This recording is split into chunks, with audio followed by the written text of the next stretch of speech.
श्री सरस्वती मैया की जय, श्री कृष्णचंद्र भगवान की जय। देखिए, आज हम चर्चा करेंगे पुरुषोत्तम मास और श्रावण मास, इसके ऊपर सम्मिलित चर्चा करेंगे। सम्मिलित चर्चा में क्या है कि इस वर्ष श्रावण अधिक मास है, तो प्रश्न ये आ रहे हैं कि क्या श्रावण जो करते हैं, श्रावण का जो स्नान करते हैं, क्या उनको ये दोनों श्रावण करने पड़ेंगे, या जो शुद्ध श्रावण कृष्ण पक्ष है और जो शुद्ध श्रावण शुक्ल पक्ष है उसका स्नान कर लेने से श्रावण का स्नान हो जाएगा क्या। देखिए, इसके संबंध में शास्त्र में एक बड़ी अच्छी व्यवस्था दी गई है कि वो है दूसरे व्रत की है, परंतु इस क्षय और वृद्धि के ऊपर ही लिखा गया है। उसमें क्षय, यहाँ पर क्षय जिस प्रकार से तिथि नक्षत्र योग वृद्धि और क्षय होते हैं, उसी प्रकार से माह भी वृद्धिगत और क्षयगत दोनों प्रकार के होते हैं। मतलब क्षय को प्राप्त होते हैं और वृद्धि को प्राप्त होते हैं। आपने देखा होगा 2 महीने आ रहे हैं तो वो वृद्धि हो जाती महीने की, ऐसे ही महीने का क्षय भी हो जाता है, 1 महीना पूरा टूट जाता है, ऐसा भी विधान पाया जाता है। तो देखिए, इसमें आता है एक चांद्रायण व्रत कथा। चांद्रायण व्रत कथा में स्पष्ट लिखा है कि यदि कोई तिथि वृद्धि हो जाए तो वहां पर उसको वृद्धि नहीं मानी जाएगी। मतलब पहले दिन भी पंचमी है और दूसरे दिन भी पंचमी है, तो दोनों पंचमी ही रहेगी। इसका अर्थ है कि प्रथम श्रावण है और द्वितीय श्रावण है तो वो पूरा श्रावण ही होगा। दूसरे शब्दों में ये कह सकते हैं कि जब अधिक मास आता है तो पहले महीने का कृष्ण पक्ष और दूसरे महीने का शुक्ल पक्ष शुद्ध होता है और बीच का जो होता है वो अधिक मास होता है। अर्थात आपको पहले माह का कृष्ण पक्ष शुक्ल पक्ष, पहले माह का शुक्ल पक्ष और दूसरे माह का कृष्ण पक्ष, ये अधिक मास होता है, जिसको पुरुषोत्तम मास कहते हैं। तो किसी भी महीने के कृष्ण पक्ष के त्योहार आते हैं पहले के कृष्ण पक्ष में, और शुक्ल पक्ष वाले जो त्योहार आते हैं वो दूसरे के शुक्ल पक्ष में। अब यदि आपने श्रावण स्नान प्रारंभ किया और पहले श्रावण के कृष्ण पक्ष में स्नान किया और फिर 1 महीना आपने व्रत को बंद कर दिया और फिर श्रावण शुक्ल पक्ष में वापस चालू किया, तो वो व्रत आपका खंडित हो जाएगा। कोई भी व्रत अनुष्ठान निरंतर चलने वाला होता है, उसको बीच में खंडित नहीं किया जाता है, क्रमशः चलना चाहिए। अगर बीच में किसी कारणवश से वृद्धि या क्षय के कारण आप बंद कर देते हैं तो वो आपका व्रत अपूर्ण हो जाएगा, खंडित हो जाएगा। इसलिए वे जो व्यक्ति हैं श्रावण स्नान करेंगे, उनको आषाढ़ की पूर्णिमा से श्रावण स्नान का आरंभ करना पड़ेगा और दूसरे श्रावण के शुक्ल पक्ष की पूर्णिमा को आपका ये स्नान पूर्ण होगा। देखिए, कृष्ण पक्ष वाले त्योहार आपको ये बता दूं, प्रथम श्रावण कृष्ण पक्ष एकम मंगलवार 4 जुलाई 2023 से चलेगा और 17 जुलाई 2023 तक पहले का कृष्ण पक्ष रहेगा। पहले का शुक्ल पक्ष चलेगा एकम मंगलवार दिनांक 18 जुलाई 23 से 1 अगस्त 23 तक रहेगा।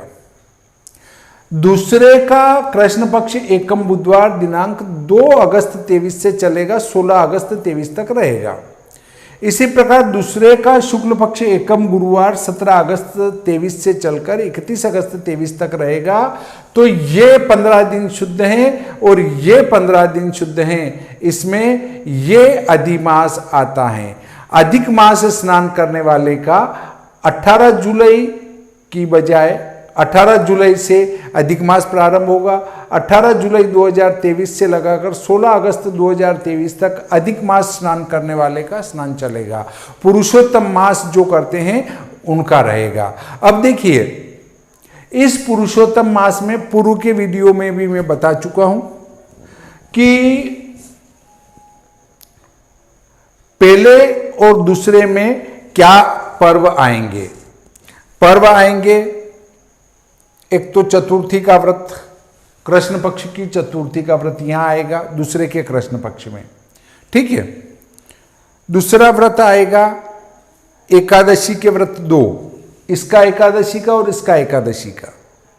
2 प्रदोष व्रत आएंगे, एक पूर्णिमा व्रत आएगा और एक अमावस्या का पर्व आएगा।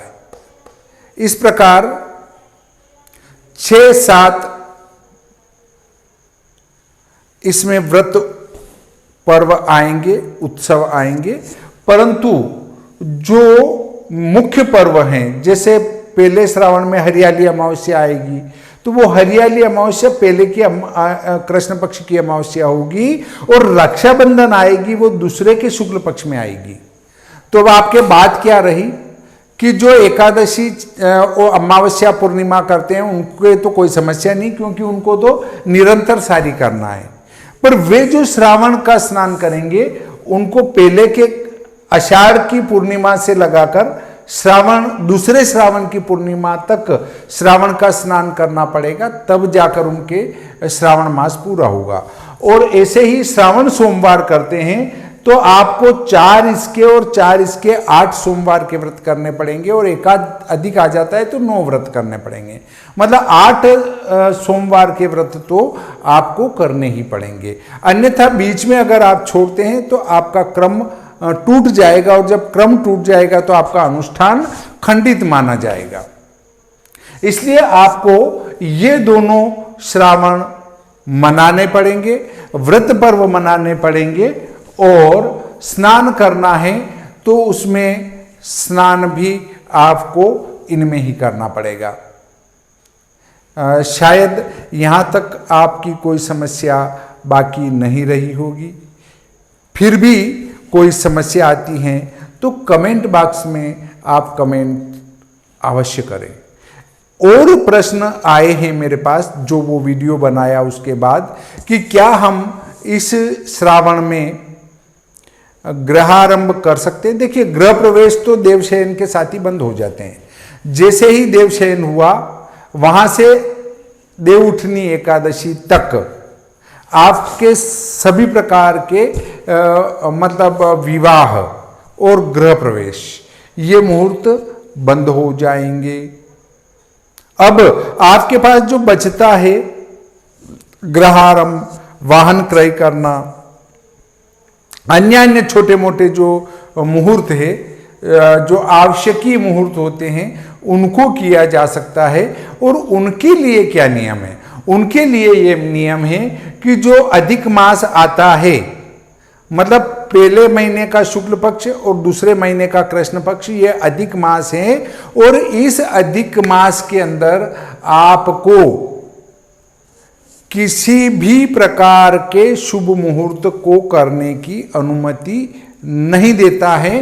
कौन नहीं देता है? शास्त्र। अर्थात 18 जुलाई 2023 से लगाकर 16 अगस्त 2023 तक इस अवधि में आपको किसी भी प्रकार का कोई मुहूर्त नहीं करना है। मुहूर्त के लिए ये पूर्णतया वर्जित हैं। परंतु यदि इस दरमियान आप कोई ईश्वर की आराधना, भक्ति, पूजा पाठ करना चाहते हैं तो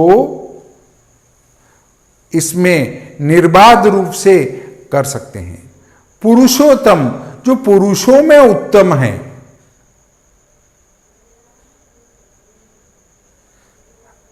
अर्थात पुरुषोत्तम भगवान है। पुरुषों में उत्तम कौन होगा? पुरुषों से भी उत्तम पुरुषोत्तम। तो पुरुषोत्तम अर्थात नारायण, और नारायण